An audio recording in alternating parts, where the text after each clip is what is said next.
Атлантида – една важна мистерия, която е вълнувала умовете на хората през вековете, е съществуването на цивилизацията на атлантите. Долорет Кейнън стига до информация за Атлантида чрез хипноза.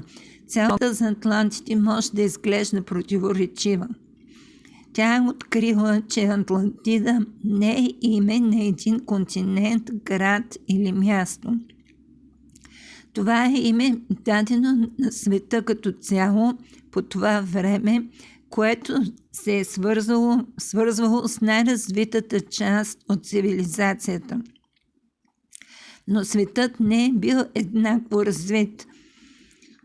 Тази забележителна цивилизация е съществувала хиляди години, претърпяла е много промени, издигнала се до най-напредналото човечество и след това е деградирала постепенно и се е разпаднала. Галактическата общност е помогнала на атлантите да се развиват, за да може човечеството да развие своя собствена цивилизация, за да може евентуално по-късно да се присъедини към галактическото общество. Когато Атлантида се е разпаднала, атлантите са били точно преди да се присъединят към галактическото общество.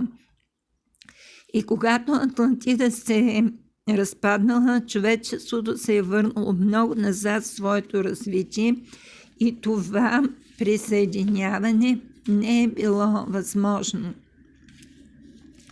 Галактическата общност е наблюдавала човечеството. Тя е забелязала атлантите, които са били най-напреднали. Те са имали най-развитата цивилизация в производството на стоки, изкуство и литература. Галактическата общност е започнала да им помага, за да могат страните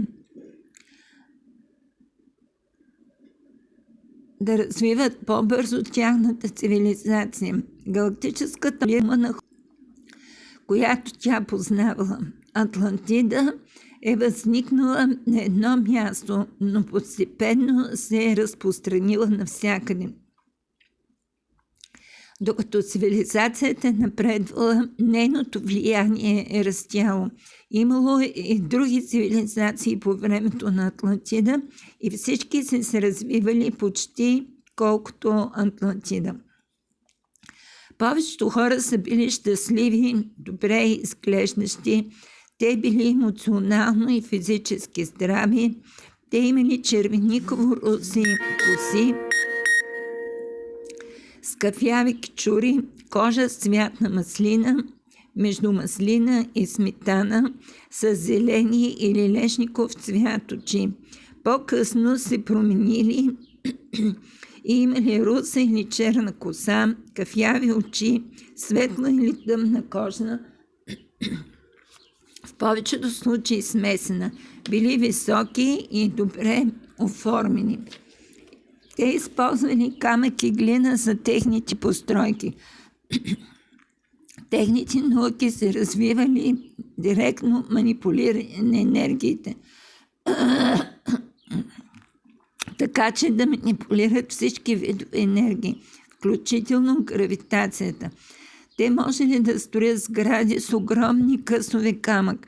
Те знаели как да манипулират енергиите така, че нещата да се случват по желания от тях начин. Атлантите не са се нуждаели от телефони, защото са контактували телепатично. Ако правителството е искало нещо от гражданите, то се е свързвало по телепатичен начин с тях. Атлантите контактували помежду си вербално и телепатично, като не правили разлика, защото контактували едновременно и по двата начина.